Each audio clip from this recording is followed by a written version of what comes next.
Hi, I'm John Stewart, Chief Investment Officer of Farmers Trust Company. This is the Investor's Edge. The Investor's Edge, Market Insights with John Stewart, is brought to you by Farmers Trust Company. Hi, I'm John Stewart. Welcome to the Investor's Edge. First up, the week in review. Stocks falter.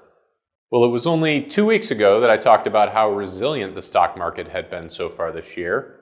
Now it seems there are cracks in the market facade.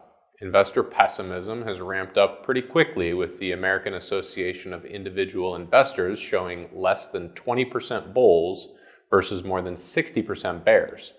That's actually the highest level of bearishness going all the way back to September of 2022, and it's nearly as bearish as early 2009. Now, as you might expect, if you're a regular viewer of the Investor's Edge, extreme bearishness tends to be a contrarian indicator. In fact, those prior extreme readings I just mentioned in 2009 and 2022 were great buying opportunities. Now, will this time be different? It's always hard to know when you're in the moment, but for now, we're staying cautiously optimistic and using the current market pullback as an opportunity to add to some of our favorite stocks. For this week's featured insight, asset allocation advice. The most important decision most investors make is how to allocate their assets between different types of investments. Now, assuming you invest in a diversified portfolio, your allocation between stocks and bonds will drive roughly 90% of your performance results. Yes, I understand there are other potential asset classes to consider, but keeping it simple, most investors will primarily own equity and fixed income investments of some type or another.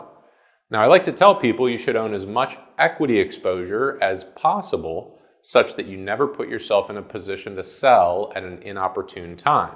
In other words, when the market's down. Now, the first reason you might do that is if you need the money. So if you expect to withdraw funds in the next couple of years, or if you're taking regular distributions from your portfolio, that money should be invested in money markets or other short-term fixed income securities. Now, the other reason you might sell at an inopportune time is that you panic when the market goes down. Now, this is a function of your risk tolerance. So try to imagine how you might react if your portfolio fell 20% in value. If your answer would be that you would liquidate everything to stop the bleeding, you should probably consider a smaller allocation to stocks. Looking ahead, is Goldilocks coming to town? I previously talked about the recent weakness in the stock market. Now, some of that's being driven by fear of tariff-related impacts or job losses among some government workers. Then there's also some cyclical economic softening that's bringing down corporate earnings estimates. Nevertheless, this might end up being exactly what the doctor ordered.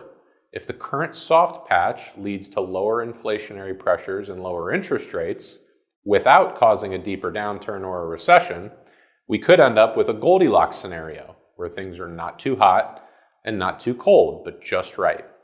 Spoiler alert, the stock market tends to love that type of environment. Once again, I'm John Stewart. Thank you for watching The Investor's Edge. The Investor's Edge, Market Insights with John Stewart, is brought to you by Farmers Trust Company.